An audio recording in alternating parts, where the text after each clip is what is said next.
It's been a while since an update, and I wanted to post one and also just sit down and essentially have a discussion with you. I'm not going to have any other things playing, so if you want to listen to this and put it to the side or whatever, then feel free. Just going to be me looking at you strangely and talking. Well, last you guys heard from me, I was preparing to do the 24-hour race in June. So, slight backstory, I'd been training up for that, getting ready, logging a pretty good bit of mileage. I was getting 20 plus miles in pretty easily. I was getting that covered in about 2.5 hours with relative ease. No big deal.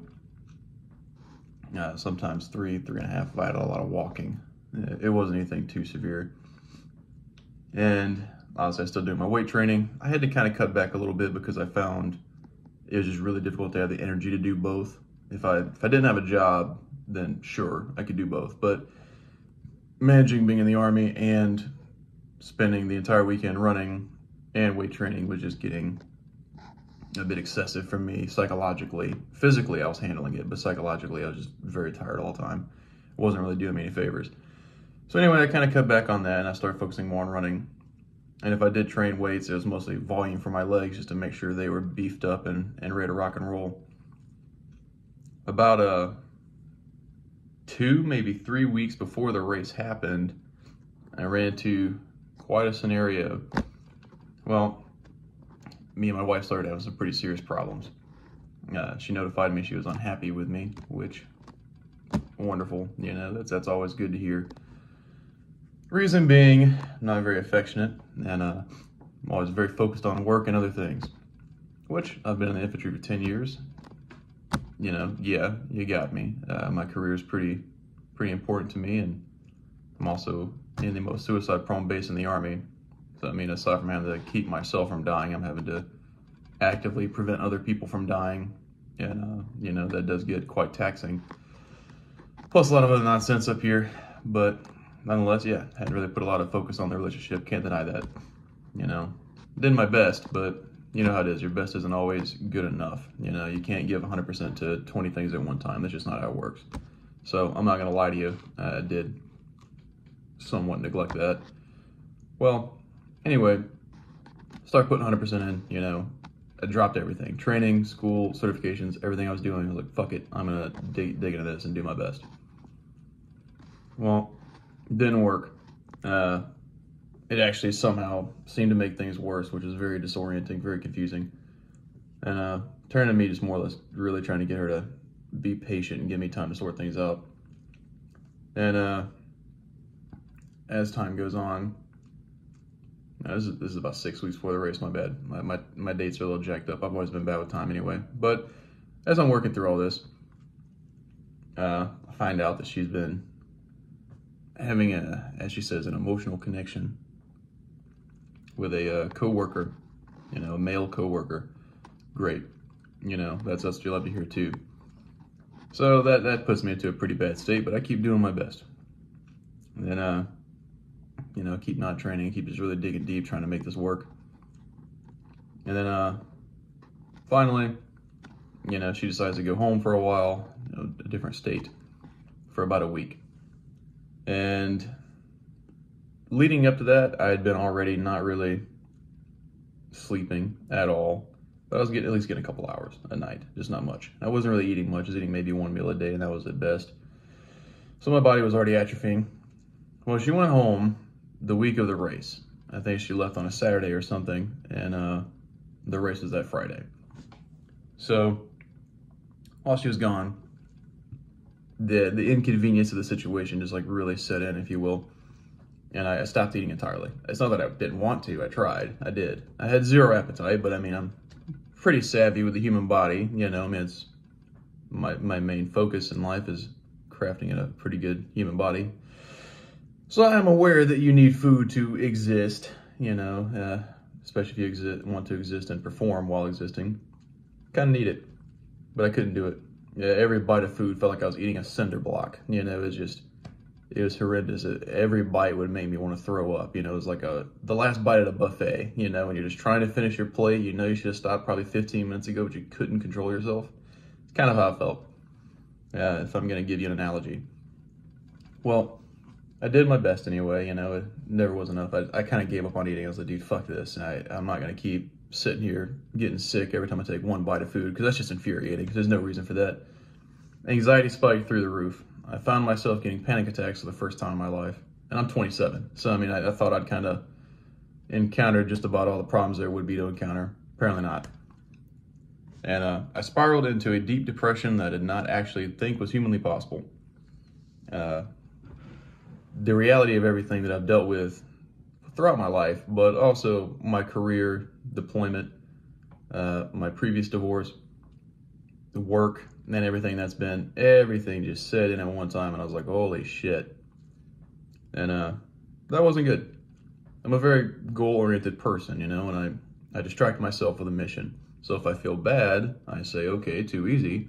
I will produce a solution by studying harder, or I will get another certification, or I'll do school more, or I will work out more, or I will train people more, I'll work a little harder. Just do something. I always find a solution here. And it doesn't really help, I guess, but it negates the feeling. It's like, geez, I feel bad. Don't have time to feel bad. Got something to do. I got a mission here. So I kind of maintain that. But now, I've been not training for a few weeks. This race was coming up, and 24 hours of running is no joke anyway, so I was stressed about that even when I was conditioned. I knew I'd lost muscle. I knew I'd lost conditioning. Now my relationship's hanging in the balance of her just deciding if she wants to or not. So it's out of my control, so that's obviously not a fun feeling. And I have nothing to do. I'm not in school, I'm not doing certifications, I'm not doing anything. I'm just existing. So there was no distraction. And I just fell apart psychologically. Things went pretty downhill. Stopped sleeping. There were quite a few nights I'd already gone 100% sleepless.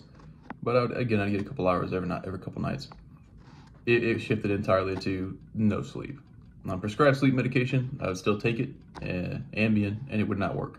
It was, might as well have taken a sugar pill. So, pretty bad deal. So I started drinking a lot of alcohol. Now I have a good alcohol collection, but I normally just sip a scotch every now and then when I'm in the mood, or maybe a little wine, like I have here. But it shifted dramatically into knocking back a bottle or two of gin every day or two, and that's not a good situation. Also not conducive to be prepared for a race. So the race comes up, and it's the same night that she's coming home. I am mentally looking for every excuse to not go to this race. I was hoping I'd get into a car accident, like I'd fucking have a heart attack, something. I did not want to be there. But I get there, didn't die, sucks. No big deal, we're going to play the game. It took me about 3 hours to cover, about 12 miles. It took me about 3 or 4 hours to cover 12 miles. The Army ruck standard for 12 miles was 3 hours. With running involved, completely unloaded, it took me more than that. So that was insane. And it felt like I was giving 100%. It genuinely did.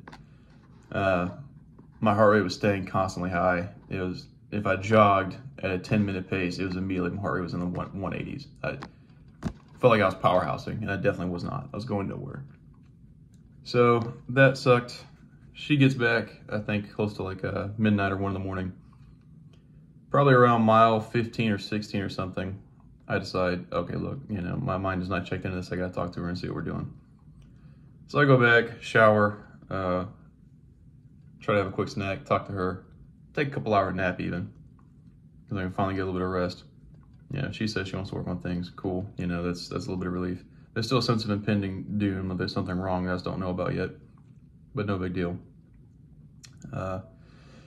Wake up, go back to the race, and continue on. I ended up getting a grand total of 40 miles, and I called it quits probably around 6 or 7 p.m. I just didn't have any more stamina left in me. My body was just blacked out on energy. Felt like shit. Mentally, was not in the game at all. and it was taking me about 2.5 to 3 hours to cover 6 miles. So we had rapidly downgraded. Pretty bad. Wasn't very happy with that. So that was kind of what happened with the race anyway. Everything just went to shit. Didn't do good at all. Body just fell apart, and mind fell apart, and nothing went well at all. So pretty embarrassing deal. And that was in June the 2nd, I think it was. And you know, a lot more stuff happened after that, and I'm still nowhere near 100%. But we'll discuss that another time. I just wanted to explain to you what happened with the race, as I know I was kind of hyping that up, if you will, and then didn't cover it at all. But before the race, I ended up losing about 15 pounds. And if you guys have seen my physique before, didn't really have 15 pounds to lose, man. So pretty bad gig to go into an event like that with that sort of deconditioning. But you know, I tried. I did try. I will say that I tried. I did. But there's your update for that. There'll be more updates to follow on other events and all that good stuff, but I don't want to give you a 40-minute video. Just want to tell you what occurred with that and give you some sort of back brief. So, sorry for not getting back to you, and sorry for being sluggish on posting anything else. I'll try to get back to it soon. I'm working on it. Until next time.